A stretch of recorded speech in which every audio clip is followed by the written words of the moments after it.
네, IT의 신 이형수 대표님 모셨습니다. 안녕하세요. 네, 안녕하십니까? 네, 잘 지내셨나요? 예. 네, 뭐 행복해서 웃는 게 아니라 웃어야 행복해지기 때문에. 그래도 저희가 이제 여러 번 방송을 했지만 그래도 오늘 이 방송한 타이밍에 그나마 이제 삼성전자가 좀 저점을 찍고 약간 반등하는 모습이 네네. 나왔죠. 물론 네네. 이제 한 다음에 지금 약간 횡보하고 있는 그런 네네. 모습이긴 한데 약간 좀 추세 전환의 그런 느낌이 있어서 지금 좀 되게 중요한 그런 시기 네네, 아닐까 또 맞습니다. 생각이 듭니다. 그래서 이제 첫 번째 질문으로 네네. 마찬가지로 삼성전자 관련해서 네. 여쭤보겠는데 네네. 사실 뭐 SK 하이닉스나 삼성전자나 물론 아직도 상당히 바닥권이긴 하지만 네네. 최저점을 한번 다지고 반등을 했단 말이죠. 네네, 맞습니다. 근데 이게 아시다시피 보통 이제 3분기부터 안 좋아진다라는 그런 말이 계속 나오고 있고 그다음에 추가적으로 지난 7일에 이제 삼성전자 같은 경우에는 DX 부문 네네. 비상 경영 체제 전환을 발표를 하면서 이제 비용을 상당히 좀 줄이겠다 네네. 그렇게 밝혔는데 어떻게 본다면 좀 삼성전자가 그만큼 좀 힘들나? 네네. 이렇게도 좀 비춰지거든요. 어떻게 생각하시는지 궁금합니다. 일단은 내부 단속 요인 같습니다. 네. 지금 현금이 128조 있는 회사가 네. 분위기 파악 관리는 해야 되잖아요. 아. 네. 너무 이렇게 이빨 보이고 다니면 안 되기 때문에 일단 내부적인 긴장감을 풀어주는 용도로 보고 있고 그리고 생각보다 무선사업부 이익률이 나쁘지 않아요. 네. 그래요? 네, 무선사업부 이익률도 뭐 2조, 3조씩 이 정도 나오고 있거든요. 아. 네, 그렇기 때문에 뭐 썩 나쁘진 않는데 지금 뭐 괜히 좋다고 그래서 뭐 좋게 볼 사람 아무도 없으니까 그리고 내부 직원들한테 또 이제 긴장감도 심어주고 아. 네, 그런 차원이라고 보시면 될 것 같고요. 이제 물론 이제 그 뭐 15조씩 벌다가 이제 10조까지 이제 쪼그라들었고 4분기는 아마 한 7조대도 찍을 수도 있어요. 네, 그런데 네네. 이제 저는 이게 일시적인 상황이라고 보고 있는 거고 일단 무선사업부 쪽은 저는 이번 인사에서 보면 무선사업부 개발실장이 최원준 부사장이 이제 됐거든요. 네. 최원준 부사장 같은 경우는 퀄컴 출신이세요. 아. 네, 퀄컴 출신이신데 지금 이제 이 인사를 보면 사실 무선사업부 개발실장은 사업부장으로 가는 그냥 징검다리거든요. 그 전에 보면 뭐 고동진 사장이라든지 노태문 사장이라든지 다 개발실장 출신이시기 때문에 되게 중요한 요직인데 여기에 외부 출신의 퀄컴 출신의 이제 인사가 왔다라는 거는 삼성 스마트폰의 문제가 지금 AP에 있다라는 게 지금 명확하게 보고 있는 거고요. 거기에 대해 약간 긴장감을 심어주기 위한 차원 아닌가 생각하고 있습니다. AP 쪽. 그렇죠. 네네. 확실히 그렇다면 원래 AP 쪽을 강화할 수 있는 흐름도 나타날 수 있겠네요, 앞으로. 맞습니다. 지금은 삼성은 이거는 이제 무선사업부 차원에서 뿐만 아니라 네네. AP 쪽이 개선되지 않으면 크게 위험해요.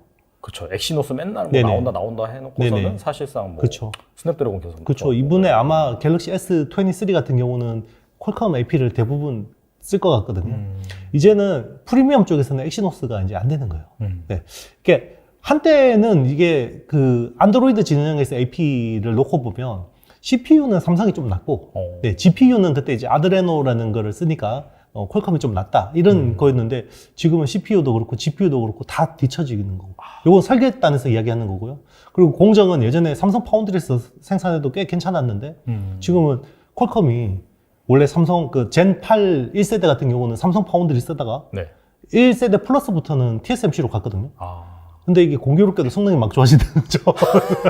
그리고 2세대는 더 많이 좋아지니까, 이게 삼성 파운드리하고 직결된 거죠. 오죽하면 삼성 엑시노스 개발 쪽에서, 우리도 TSMC 파운드리 쓰면 더 좋아질 거야.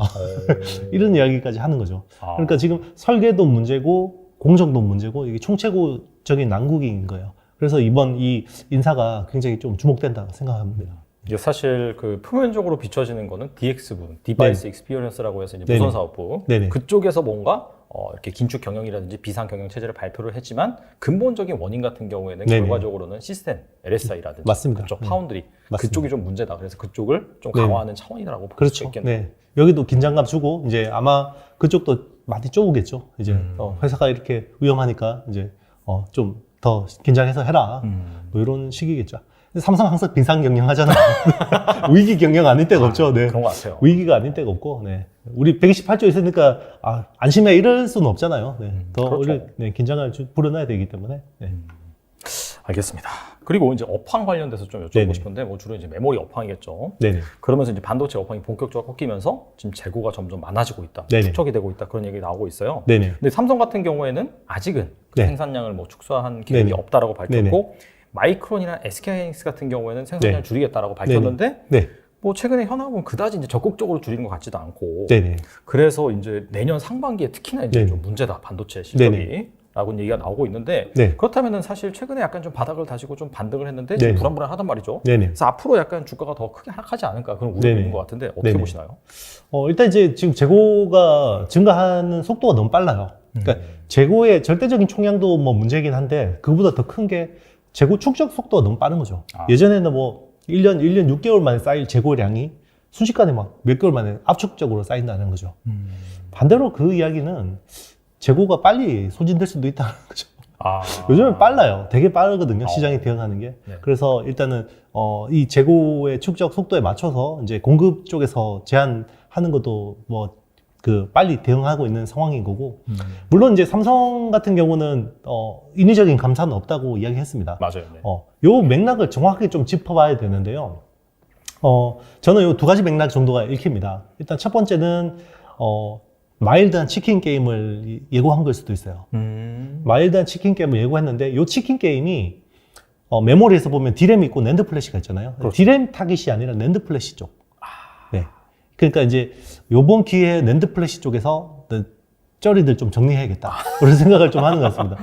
왜냐면 디램은 3개밖에 안 남았어요. 그래서 지금 뭐 삼성하고 SK 하이닉스, 마이크론 3개인데 여기서 정리하긴 힘들어요. 얘들 이제 비용 구조도 사실 비쌉니다. 물론 이제 삼성이 한 10% 이익을 더 내긴 하는데 여기에서 더 깎아 먹어서 해봐야 뭐 그렇게 죽을 수는 없는 건데 낸드 플래시 좀 다르거든요. 이야기가. 지금 플레이어가 6개 업체나 있고 그리고 지금 간당간당한 데가 일본의 키옥시아하고 웨스턴 디지털이거든요.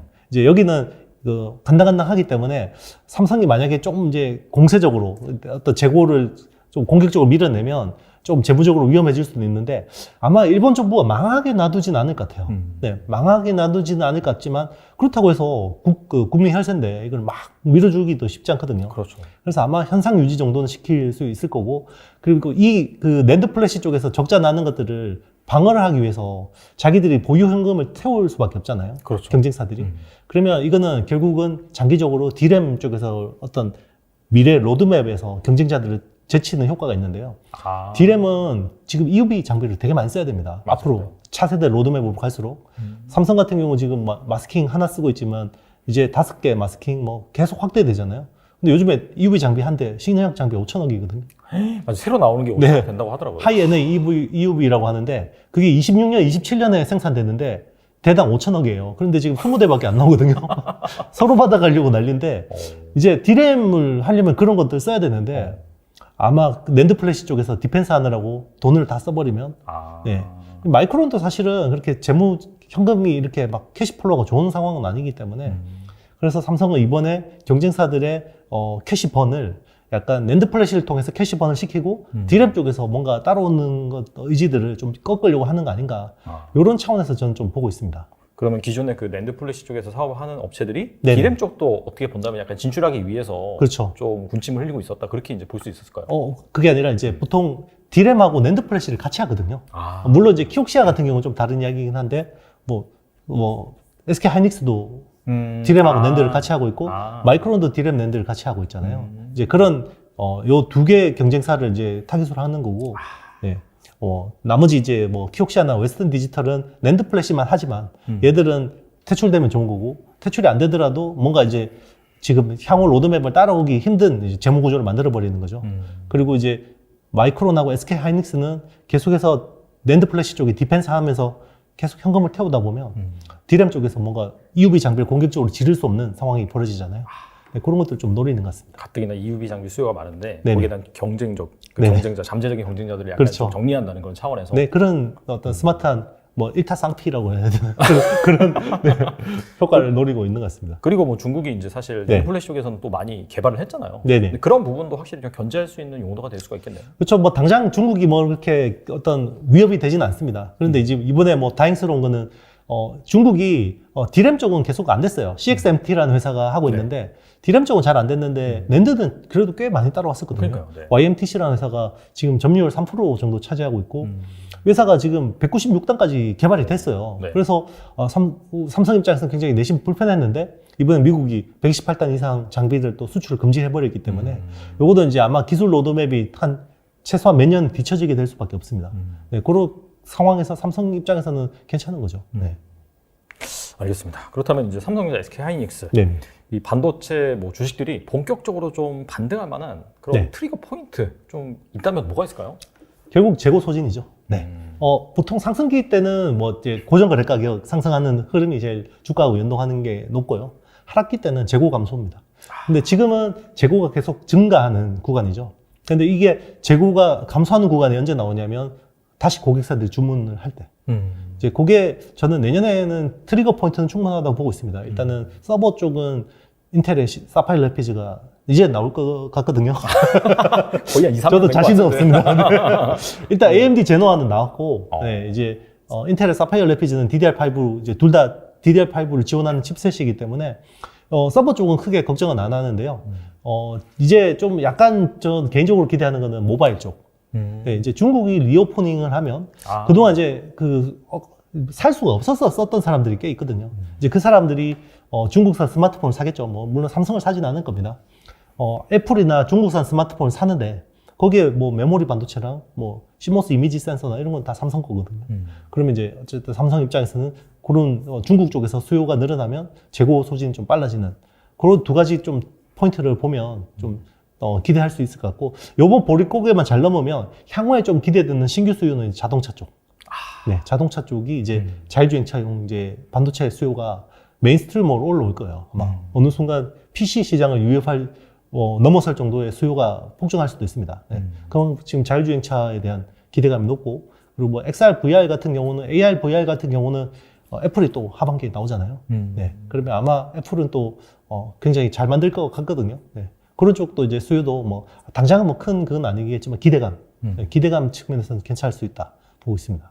그러니까 지금까지 이제 뭐 메모리 시장, 반도체, 전방 산업을 살펴보면은 PC가 한 10% 정도 되고, 네네. 근데 서버랑 뭐 스마트폰, 모바일 기기 쪽 네네. 그쪽이 한 30-40% 정도 맞습니다. 차지를 하고 있잖아요. 네. 그럼 자동차 시장이 본격적으로 개야 된다. 네네. 여기서 뭐 완전 자율주행까지는 아니더라도 그래도 네네. 불구하고 IT 기기처럼 점점 반도체가 네네. 많이 들어가는 걸 맞으니까. 맞습니다. 그러면은 그렇게 뭐 글로벌 자동차들의 전자기기 채용이 많아진다라고 한다면 네네. 우리가 이제 기존에 봤었던 뭐 서버라든지 그런 스마트폰 버금가는 시장이 만들어질 수 있는 건가요? 그러면? 맞습니다. 저는 그렇게 보는데요. 일단 2025년을 이야기하는 이유는 왜 대다수 자동차 업체들이 레벨 3 자율주행차 어떤 그 상용화 시점을 25년으로 보고 있거든요. 그러면 레벨 2하고 레벨 3는 반도체 채용량 자체가 다르고요. 그리고 그 반도체 스펙 자체가 완전 다릅니다. 지금은 내연기관차에 들어가는 반도체가 대부분이잖아요. 네. 요게 전체 반도체 매출에서 1, 2%도 안 됩니다. 그런데 이제 요게 만약에 레벨 3 정도의 자율주행차를 구현하려면 최소한 미니 서버 정도는 돼야 되거든요. 자동차. 그 정도 스펙은 돼야 돼요. 그러면 메모리나 뭐 CPU나 프로세서나 이런 것들이 지금 자동차가 완전 다를 거예요. 네. 그런 쪽에서 수요를 기대하고 있는 거죠. 네. 알겠습니다. 그날이 좀 빨리 왔으면 좋겠네요.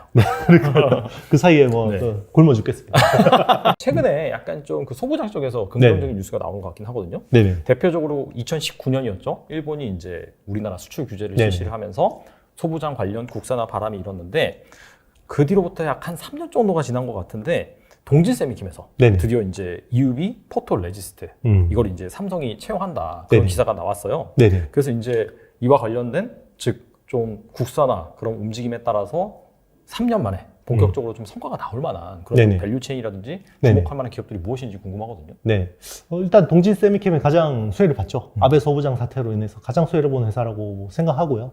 실제로 뭐 원래는 브라 크립톤, KRF 쪽만 했거든요. 그런 것들은 이제 30나노, 40나노의 낸드 플래시 쪽에 주로 쓰이는 거였는데, 이게 브라 아르곤, ARF 쪽도 들어갔고, 브라 아르곤 이머전까지 들어갔고, 지금은 이제 EUV까지 들어가는 거잖아요. 그래서 굉장히 그림이 좋아지고 있는 거고, 또 하나 주목할 만한 회사는 솔브레인이라는 회사입니다. 솔브레인. 네, 솔브레인은 이제 지금 낸드 플래시 인상계 애천트를 하는데, 지금은 인상계 애천트만 하지만, 조만간 이제 우리 3나노 게이트 올 어라운드라는 이제 굉장히 이상한 구조를 이제 써야 되거든요. 이제 벽에다가 기둥 박아 놓은 것 같은 느낌이잖아요. 맞아요. 네, 요거는 이제 선택적으로 식각을 해서 또 깎아내야 돼요. 보통 선단 공정은 건식 식각을 많이 쓰는데, 요거는 좀 특이하게 습식 식각으로 깎아내야 됩니다. 그래서 약간 그 지금 낸드 플래시 같은 경우는 나이트라이드, 옥사이드, 나이트라이드 이런 식으로 층층이 쌓아서 선택적으로 깎는 건데, 아마 게이트 올 어라운드 같은 경우도 실리콘 게르마늄 이런 식으로 층층이 쌓아서 또 깎아야 되거든요. 그럼 여기에 비슷한 초산계 애천트, 지금은 낸드는 인산계지만 요 초산계 쪽에 에찬트를 많이 써야 될 것 같고 그런 쪽으로 또 삼성하고 붙어서 많이 하고 있거든요. 그리고 이제 또 동진도 그렇고 솔브레인도 그렇고 또 2차전지, 네, 전액 쪽. 동진 같은 경우는 이제 그런 도전제라든지 뭐 실리콘 첨가제라든지 이런 네네. 쪽으로 해서 뭐 유럽의 노스볼트 같은데 이런 데다가 이제 납품 준비를 하고 있고 솔브레인 같은 경우는 이제 전해액, 네, 전해액 쪽으로 이제 해서 좀 많이 매출이 올라오고 있고 그리고 또 하나 주목할 만한 회사는 이제 워닝 머티리얼즈. 네, 이 반도체 가스잖아요. 이번에 러시아 우크라이나 전쟁 때문에 지금 그 가스 그게 수급이 안 돼서 크게 문제가 됐는데 네온가스하고 뭐 제온가스하고 뭐 이런 것들인데 그런 것들도 국산화하는 이슈. 네. 그래서 원래 그 반도체 가스 같은 것들이 되게 오래된 철강 공장이잖아요. 네네. 거기 매연에서 채집합니다.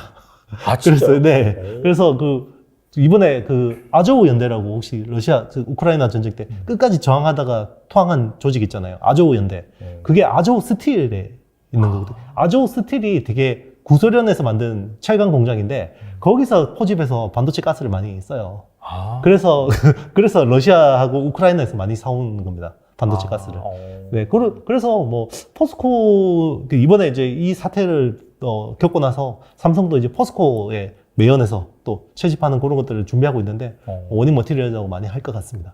예. 되게 특이하네요. 매연에서 반도체용 특수가스를 채출한다는 게. 그렇죠. 이게 굉장히 희귀한 어떤 물질이기 때문에 자연계에서는 채굴하기 너무 힘들거든요. 네.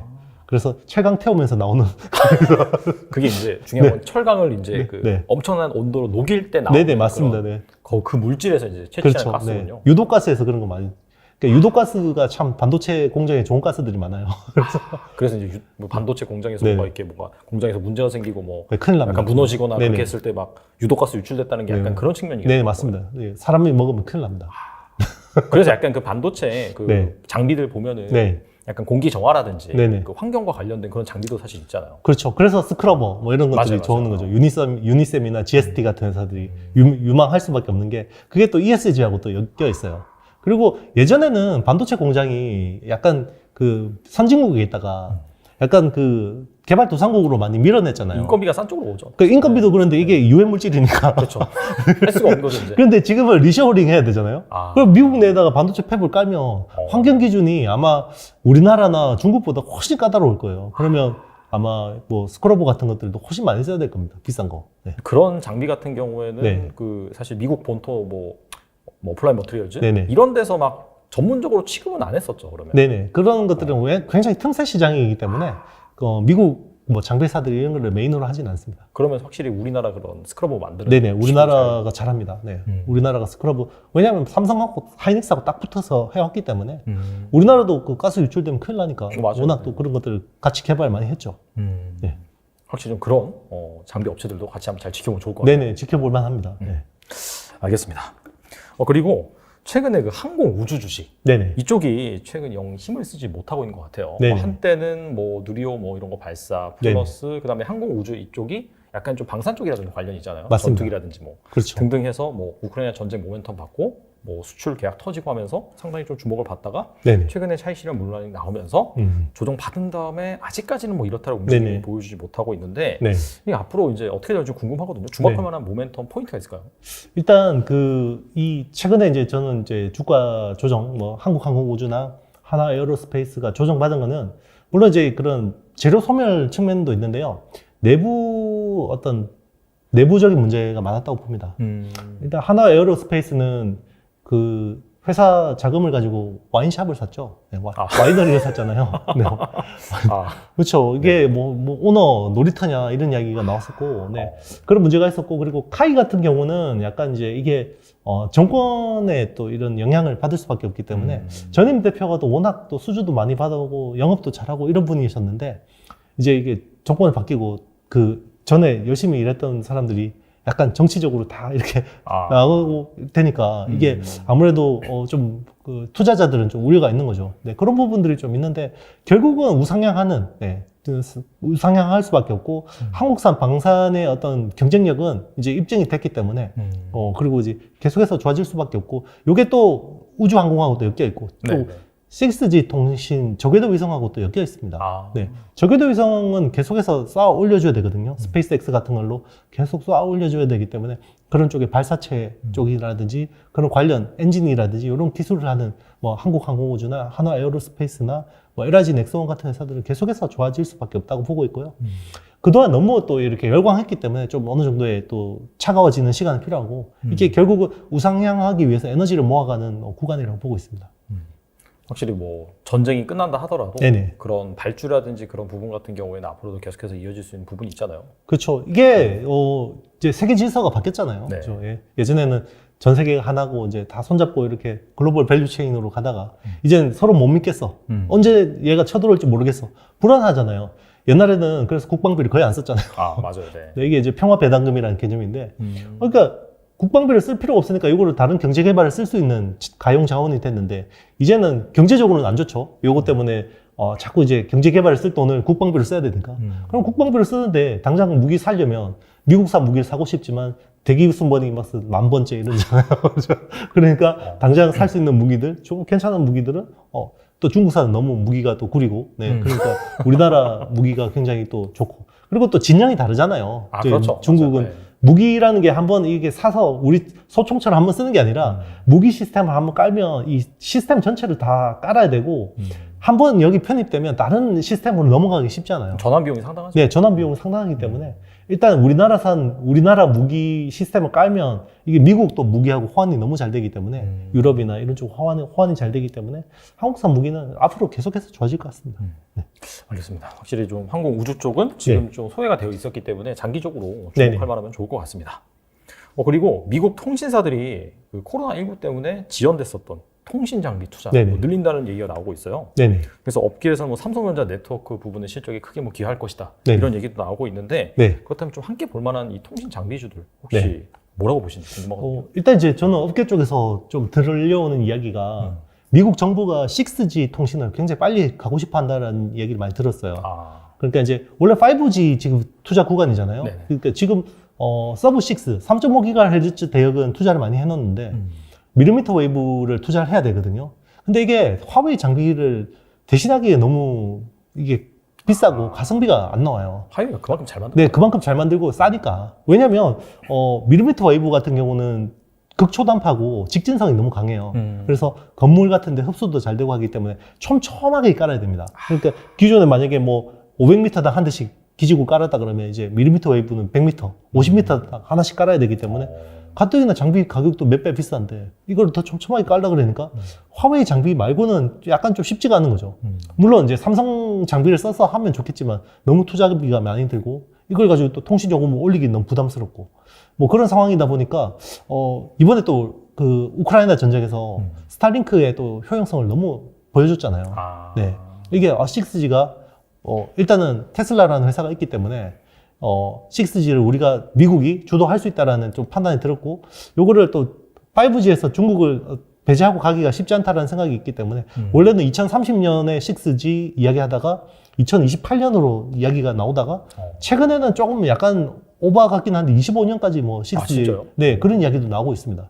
그러면 이제 거기 관련된 업체들이 좀 수혜를 볼 수 있는데 그러면 어떻게 보면 기존에 정통적으로 뭔가 이 그 5G 쪽에 뭐 연결되어 있는 회사보다는 요거를 투자 효율을 줄여줄 수 있는 회사들 그런 쪽 솔루션을 가진 회사가 좀 유력한다고 보거든요. 그래서 대표적인 게 뭐 스몰셀 같은 거 하는 뭐 이제 이노 와이어리스나 네. 그리고 이제 프론토를 장비하는 프론토는 유무선을 또 막 계속해서 어떤 전환해줘야 되는 것들인데 그런 것들 하는 HFR 뭐 이런 회사들 두 개가 저는 제일 좋게 보고 있고요. 그리고 이제 밀리미터 웨이브가 전체 풀 커버는 안 되더라도 뭐 건물 단위로 뭐 아니면 특정 지역 단위로는 할 수가 있거든요. 예를 들면 특정 지역 단위로 여기 자율주행차 시험 단지라든지 아니면 뭐 네이버 랩스처럼 거기 안에서만 로봇 다 할 수 있게. 그럼 거기만 빠르면 되잖아요. 그럼 거기에 설치하는 통신 장비들이 이런 것들이 이음 5G라고 하거든요. 특화망이라고 하긴 하는데 이런 쪽도 이제 스몰셀이나 이제 프론토홀 장비 이 두 개 회사가 계속해서 관련된 회사라고 보시면 됩니다. 이게 6G로 가면 갈수록 방금 네. 말씀하신 그런 단파장이라고 하나요? 네네. 직지성이 강한. 맞습니다. 그 얘기인 즉슨 더 촘촘하게 이제 그 지상에다가 기지국이라든지 걸 깔아야 되기 때문에 네네. 단가도 비싸잖아요. 그렇죠. 그러면 효율성이 그만큼 떨어지는 거 아니에요? 또 맞습니다. 투자하는 입장에서. 그렇죠. 그렇기 때문에 현실적으로 이거 구현하기 위해서는 방금 말씀하신 스타링크라든지 그렇죠. 좀 그쪽으로 베이스로 깔아놓은 다음에 네네. 그 다음에 방금 말씀하신 효율성을 높이는 좀 음영지역 같은 경우에 스몰셀 같은 거 많이 배치해서 네네. 좀 그런 구도로 갈 가능성이 높다. 이제 그렇게 볼 수가 있겠네요. 6G 자체가요. 기본적으로 3자 통신입니다. 이게 저궤도 위성하고 네. 지상에 있는 기주국하고 자율주행차 같은 디바이스하고 3자 통신을 하게 돼 있어요. 그리고 비행기 같은 경우도 이거를 포인트 투 이제 그러니까 점에서 면으로 가는 건데요.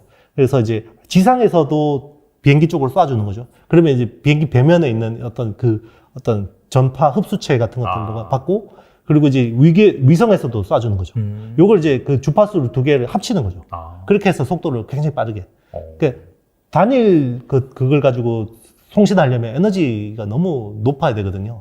그래서 이런 것들이 3자 통신을 통해서 그걸 커버하는. 그게 이제 지금 6G 표준으로 가고 있는 상황입니다. 그래서 6G는 저궤도 위성이 반드시 가는 거죠. 그래서 뭐 자율주행 선박 뭐 이런 네. 얘기도 나오더라고요. 가능하죠. 네. 그리고 드론 같은 경우도 자율주행이거든요. 아, 맞네요. 네. 생각해보니까. 그러면 드론도 하늘에 떠서 자율주행이 돼야 되고, 이제 비행기에서 인터넷 써야 되니까, 다 이제 그런 것들이 다 엮여 있는 거죠. 이게 사실 이게 단파장이다 보니까 직진성이 강하다 보니까 지상에 설치하면은 여러 가지 장애물이 있으니까 그렇죠. 맞습니다. 이런 노이즈가 발생하는데 위에서 쏘면은 사실 그렇죠. 그런 것들이 거의 없으니까 그렇죠. 잘 전달이 되겠네요. 맞습니다. 네.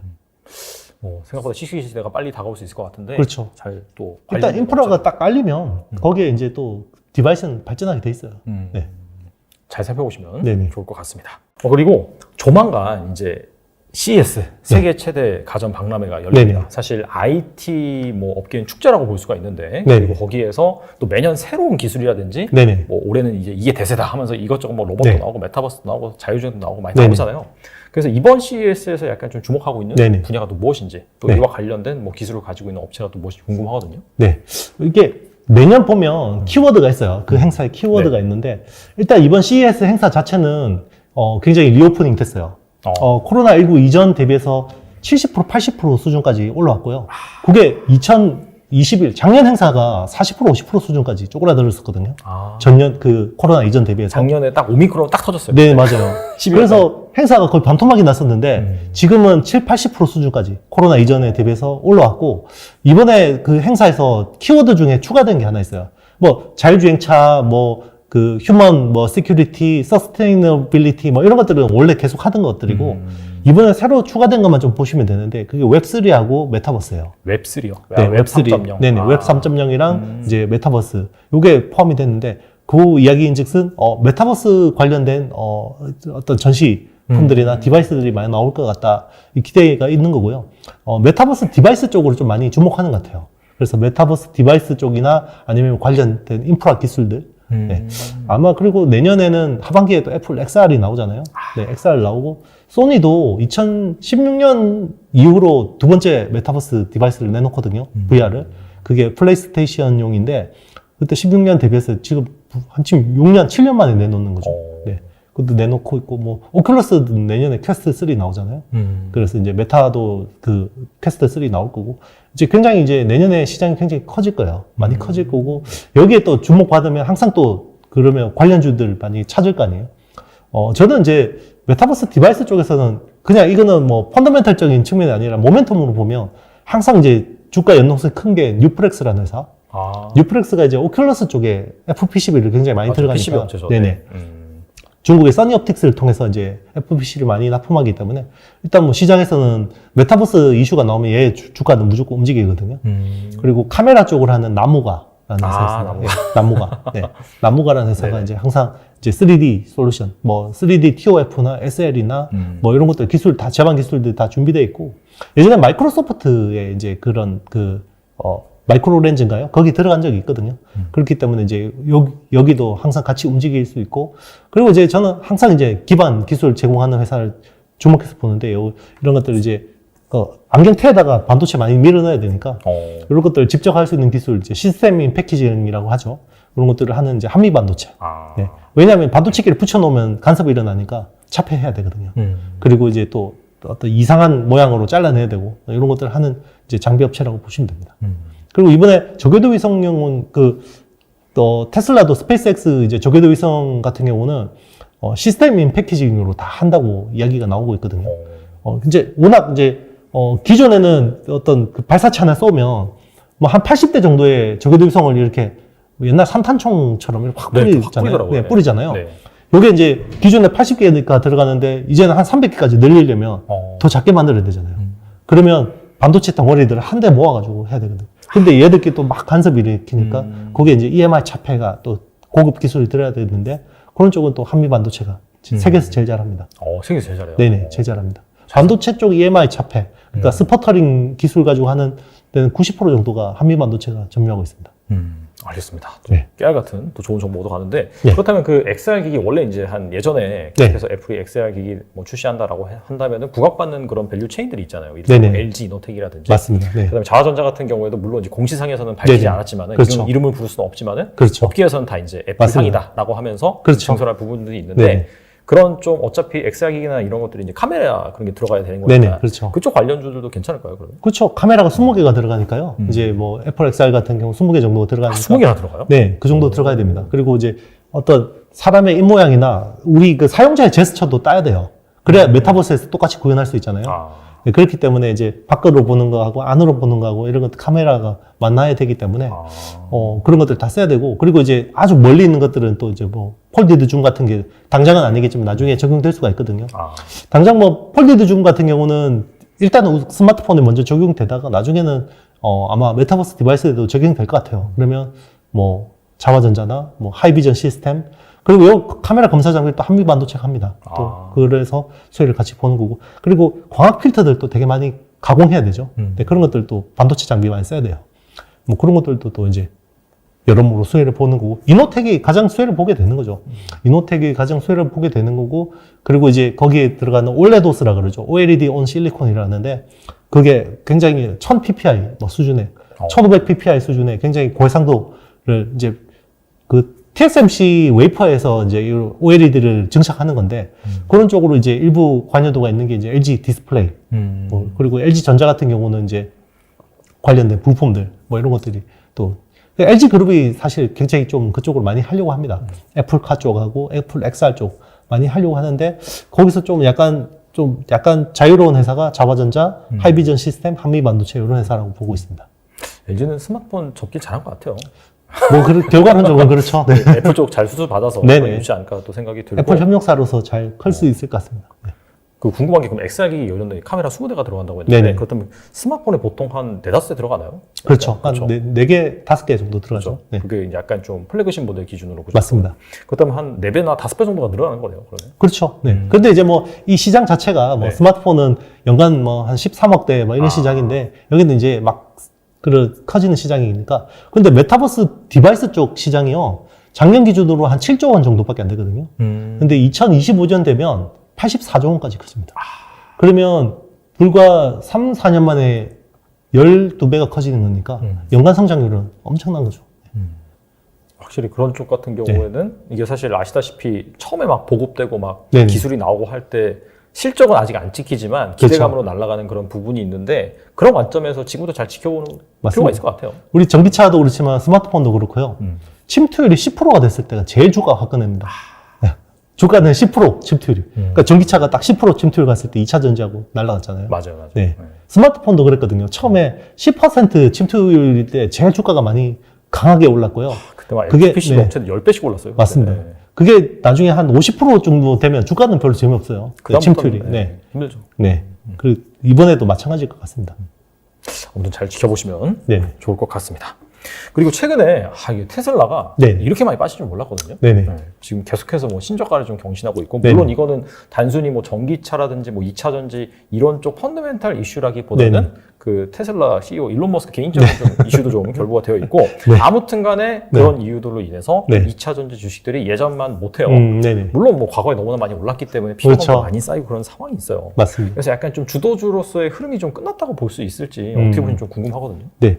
일단 2차 전지 섹터에서 좀 약간 손바뀜은 있을 것 같아요. 예를 들면, 그동안은 이제 그 양극재 쪽이 워낙 좋았잖아요. 소재 좋았죠. 쪽. 네. 너무 좋았죠. 소재 쪽이 너무 좋았는데, 이게 작년에도 너무 많이 올라서, 원래는 올해 좀 쉬어가야지 이게, 우상향하기에 딱 좋은 구도였는데, 이게 미국의 IRA, 인플레 감축법이 완전히 바꿔나 버렸거든요.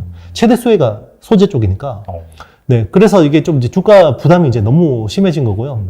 그런 와중에 지금 테슬라하고 뭐 지금 최근에 보면 테슬라도 한 요 몇 주 사이 한 뭐 16% 가까이 빠졌고, 많이 빠졌어요. 예, 다른 전기차 업체들도 많이 빠졌어요. 루시드나 뭐, 이 다른 전기차 업체들도 많이 빠졌고, 심지어 중국 전기차 업체들도 뭐 3%에서 한 5% 정도 다 조정을 받았거든요. 이제 뭐 공급 과잉에 대한 이야기들이 나오고 있기 때문에. 그런데, 지금은 이제 소재주들은 좀 부담스러운 상황인데, 약간 설비 투자, 네, 장비주들은 오히려 좀 괜찮을 수 있지 않나 보고 있습니다. 네. 예를 들면 이제 지금 미국에 이제 막 투자한다고 했고, 실제로 이제 장비가 깔려야 되거든요. 그러면 장비 쪽으로 들어간 업체들이 제일 좋은데, 그 중에서 지금 보면 2차 전지 장비가 이 전극 공정이 있고 조립 공정이 있고 활성화 공정이 있거든요. 그 다음에 뭐 검사 자동화 이런 쪽이 있는데, 전극 공정이 제일 부가가치가 높고 기술 장벽이 높아요. 그래서 전극 공정에 있는 회사들 주목해서 보는 것도 괜찮겠다. 뭐 예를 들면 PNT 같은 회사들, 그리고 뭐 CIS, 뭐 이런 회사들도 괜찮고요. 뭐 요즘에는 믹서 하는 회사, 윤성 FNC 이런 회사들도 괜찮고, TSI 뭐 이런 회사들도 뭐 주목받고 있는 것 같습니다. 그리고 폐배터리 관련해서 이제 워낙 광물을 이제 캐서 사업하기가 너무 힘들잖아요. 그렇죠. 뭐 인도네시아 같은 경우는 우리 광물 수출 금지. 캐가려면 여기서 제조해서 가져가. 이러니까 이제 그러면 너무 업체 입장에서는 이게 효율이 안 나오잖아요. 그러다 보니까 이제 기존에 깔려있던 폐배터리에서 추출하는 뭐 이런 것 쪽으로 성일 하이텍이나 세비캠 같은 회사들은 좀 주목할 만하고요. 그리고 거기 또 이제 어떤 이게 어느 정도 잔류 어떤 수명이나 남았는지 검사하는 뭐 이런 것들은 하나기술 이런 회사들이 좀 주목받을 만합니다. 전극 공정이 이제 양극재, 음극재를 네네, 만드는 맞습니다. 그런 공정이라고 볼 수 있죠. 그렇죠. 이게 뭐 전극을 그 어떤 활물질이나 도전제 뭐 이런 바인더 같은 것들을 믹싱하는 믹서가 있고요. 그리고 이제 그 알박이나 동박 같은 데다가 요걸 고루 해서 바르는 코팅.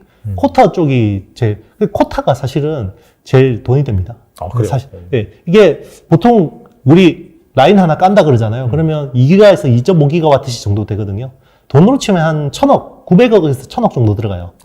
그 중에서, 전극 공정 비중이 40%인데, 전체에서 21% 정도 코터, 네, 코팅하는 장비입니다. 그게 제일 돈이 되고요. 제일 비중이 높습니다. 거기가 이제 잘하는 데가 PNT 같은 회사들이죠. 네. PNT가 좀 사이즈가 가장 크잖아요. 그죠? 그렇죠. PNT는 항상 수주 잔고가 1조 넘어요. 그래서 항상 1조가 넘고, 그게 이제 지금도 수주 잔고가 3분기 기준으로 한 1조 4천억 정도 되거든요. 그러면 요거는 23년, 24년에 찍히는 매출이에요. 네. 그렇기 때문에 제일 사실은 무난하죠. 근데 뭐 시총이 1조이기 때문에, 네. 알겠습니다. 네. 상대적으로 약간 장비주들이 한 소재주들에 비해서 많이 네네. 못 갔는데, 이제는 약간 좀 자금이 좀 쏟지 네네. 않을까 그런 네네. 기대감도 있고 잘 살펴보시면 좋을 것 같고, 특히나 그러니까 뭐 증설 이슈라든지 합작사 이슈가 계속해서 나온다라고 한다면은 좀 모니터 받을 수 있을 것 같아요. 네네. 그리고 디스플레이 장비 업체에서 네네. 2차 전지 장비 업체로 약간 좀 네네. 탈바꿈 하는 그런 네네. 기술이 있다고 들었는데 무엇인가요, 이건? 그렇죠. 이제 기존의 디스플레이 장비 업체인데, 네.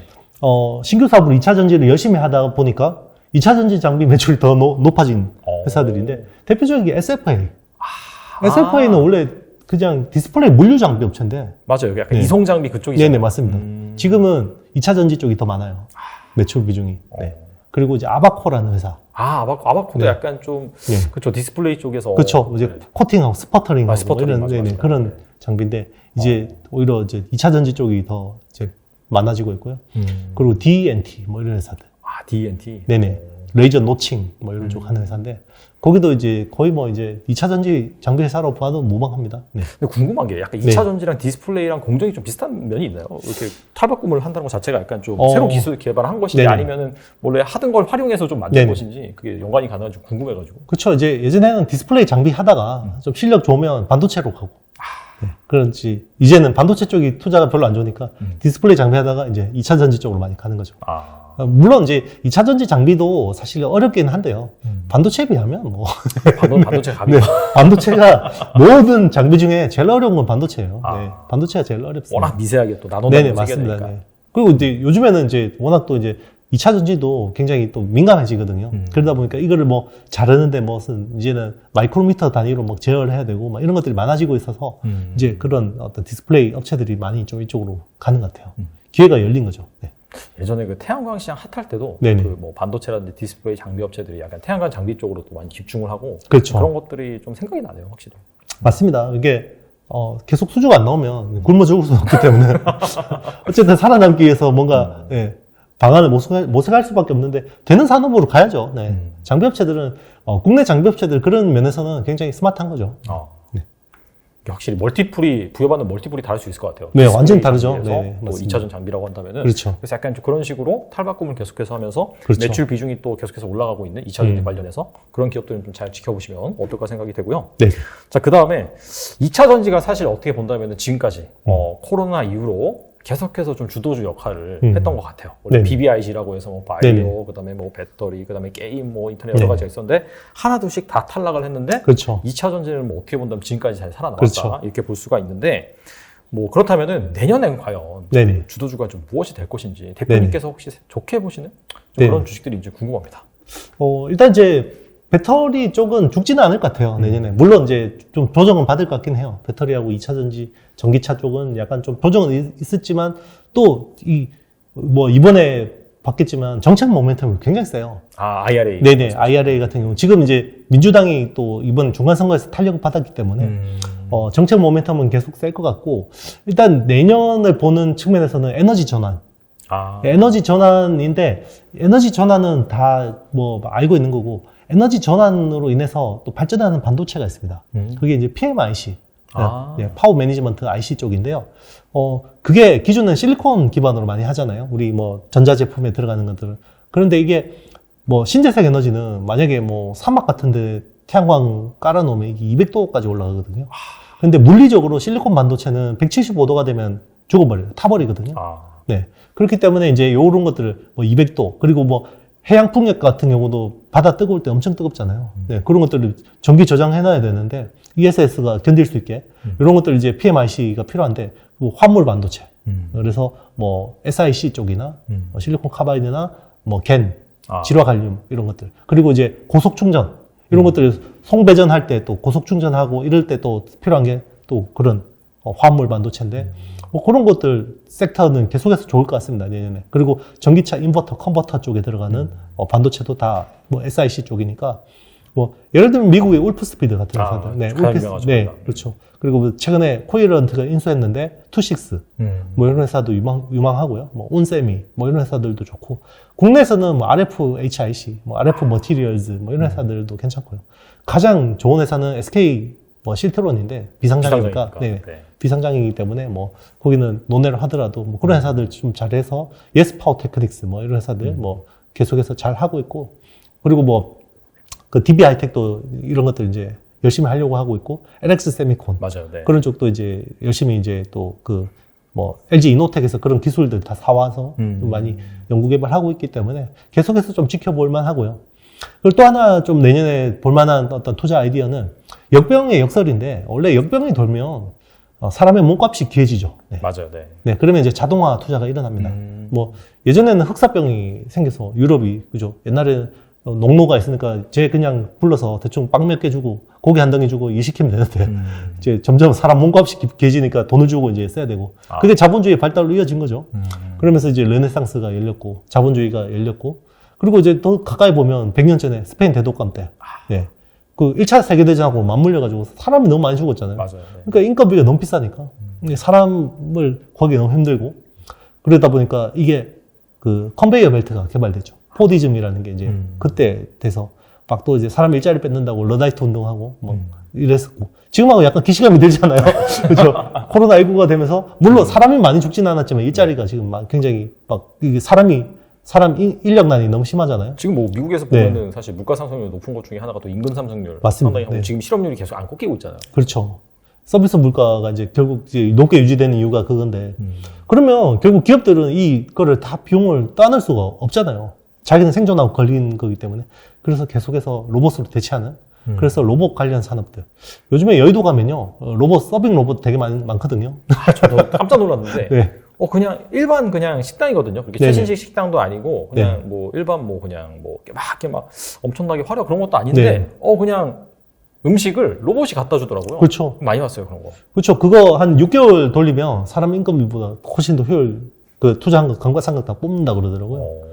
그래서 앞으로 그런 것들이 더 심해질 거고, 키오스크가 그 정말 그 엄청 많이 늘어났잖아요. 거의 다 주문만, 키오스크죠. 네, 그렇죠. 주문 받는 사람들 그 일자리가 다 없어진 거니까. 앞으로 이제 그런 쪽으로 계속 갈 거고, 그리고 이제 사람, 웨어러블 로봇, 그렇죠. 이제 하반신이 이제 불수인 사람들도 딱 차기만 하면 사이보그처럼 이제 걸어 다닐 수 있는 거죠. 뭐 그런 게 이제 삼성 잼스, 뭐 이런 것들. 뭐 관련 업체는 이제 인탑스, 그 이렌텍 이런 회사들이 이제 그런 것 쪽으로 열심히 하고 있죠. 거기는 이제 외주를 받아서 만들어주는 맞습니다. 네. 이제 설계나 이런 것들은 제조는 그런 것들을 다 삼성이 하고 이런 것들 이제 만들어주는 OEM, ODM 이런 것들을 이제 그런 회사들이 하는 거죠. 근데 이쪽은 사실 그 내년 단 1년만 볼 게 아니라 네네. 앞으로 한 최소한 3년에서 5년 정도는 계속 볼 네, 필요가 있을 것 같아요. 계속 볼만합니다. 네. 그런데 이제 그런 것들도 사실은 요소 기술이 제일 중요한 게 감속기나 이런 쪽이거든요. 아, 하드웨어 부품. 네. 그런데 이제 그런 것들은 이제 일본의 하모닉 드라이브 시스템 같은 회사들이 너무 잘해요. 그래서 우리나라에도 이제 SPG 같은 회사들이 좀 국산화 열심히 하고 있는데 이제 그런 것들도 좀 지켜볼 만한 것 같습니다. 네. 일본이 아무래도 좀 로봇 강국이다 보니까. 맞습니다. 그렇죠. 네. 뭐 미국에서도 좀 잘 만드는 업체가 있는 것 같고 차라리 그렇죠. 좀 글로벌 ETF라든지 그런 걸로 투자하는 네, 방법인 충분히 것 같아요. 그것도 좋은 방법인 것 같습니다. 네. 뭐 로보라든지 아무튼 그런 그렇죠. ETF가 있는데 그런 것도 여러분들이 좀 잘 지켜보시면서 지금은 사실은 반도체 필라델피아 지수에 투자하는 것도 되게 좋아요. 아, 네, 예를 들면 뭐 SOXX 같은 아니면 약간 좀 공격적인 성향이시면 SOXL 아 그건 세대. 네, 세배 레버리지 뭐 이런 것들 어. 충분히 뭐 지금 뭐 너무 싸져 있기 때문에 네. 아, 근데 네. XOXL이 저도 잘 지켜보고 있는데 네네. 이게 나스닥 세배가 TQQQ잖아요. 네네. 그거의 변동성 2배더라고요 거의. 그렇죠.